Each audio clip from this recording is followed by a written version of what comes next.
Hey, comic book fans, welcome back to Comic Book Corner 2.0. And fans, you're with me, Mike Spider Slayer, doing another Gotham talk. That's right, fans. Today we're going to be talking about episode 2 of Gotham, otherwise known as Selina Kyle. Yes, this time around we actually get to meet Selina Kyle. She actually talks in this actual episode. So what was this episode about? Well, here's basically a recap, and we'll go by certain characters and things like that. First off, Bruce. He is not in his mental state. The boy is messed up. He believes in this self-mutilation. He tries burning his hands. He's drawing evil pictures, listening to rock music, and Alfred catches him. He yells at him. He's kind of lost. Really doesn't know what to do with himself. With Bruce at this particular point, and Bruce admits that he's testing himself. So obviously, the murder of his parents obviously stick with him forever, and eventually, yes, he becomes Batman. Also, in this episode, we get to see Bullock in this episode, and I thought he was a little bit more comical in this episode. I kind of enjoyed him more. You get to see his character a little bit more in depth. I love the character in here because he's so well played. His hair's all over the place. He's scruffy, and he's got this short temper. And in the beginning of the episode, where you find this veteran who's lying on the ground, he gives Jim Gordon some. He has his own coffee, and Jim Gordon goes, "Well, I bought you one, but I dropped it." And it was just like it was so funny. He's got this crazy personality, and I think as a character, I think he's really starting to grow on me. And same with Jim Gordon as well. I think the interactions between these two characters are really, really, really key for this series to work, and I think it's working quite well.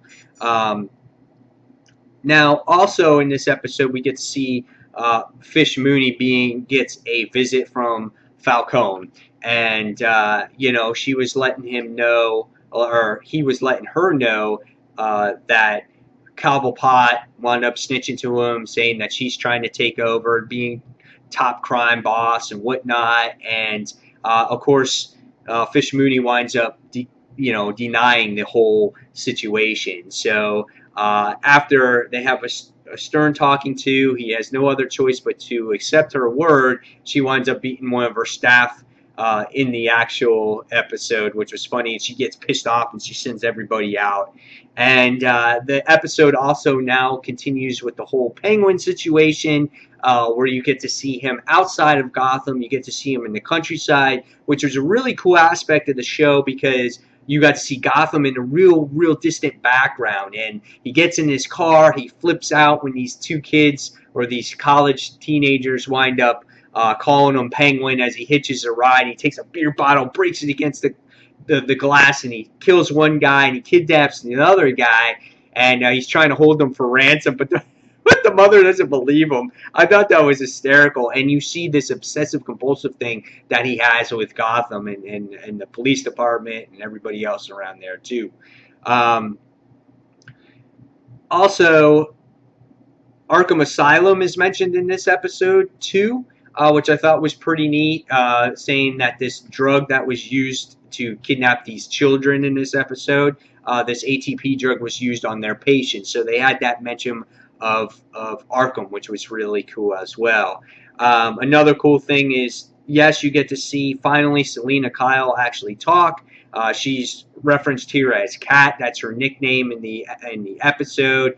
She pokes people's eyes out. She's very stealthy. She knows how to get around situations. She even threatens to see. She threatens a cop to see James Gordon in the episode by say, "Hey, I'll scream that you touched me." So I thought that was a pretty funny moment in the episode as well.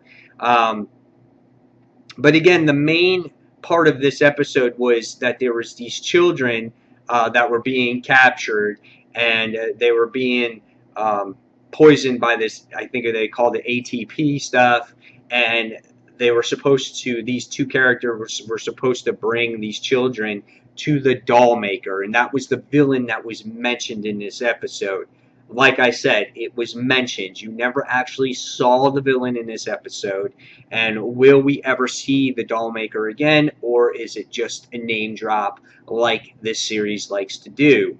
Another person that we got to saw again, real briefly in this episode, is Edward Nygma, and he finds out the drug that was being used to put these kids to sleep, and it seems like his situation in the police department is that he's not getting the respect that he deserves. You can see that in the actual episode, that he's waiting for more gratification and he's just not getting that.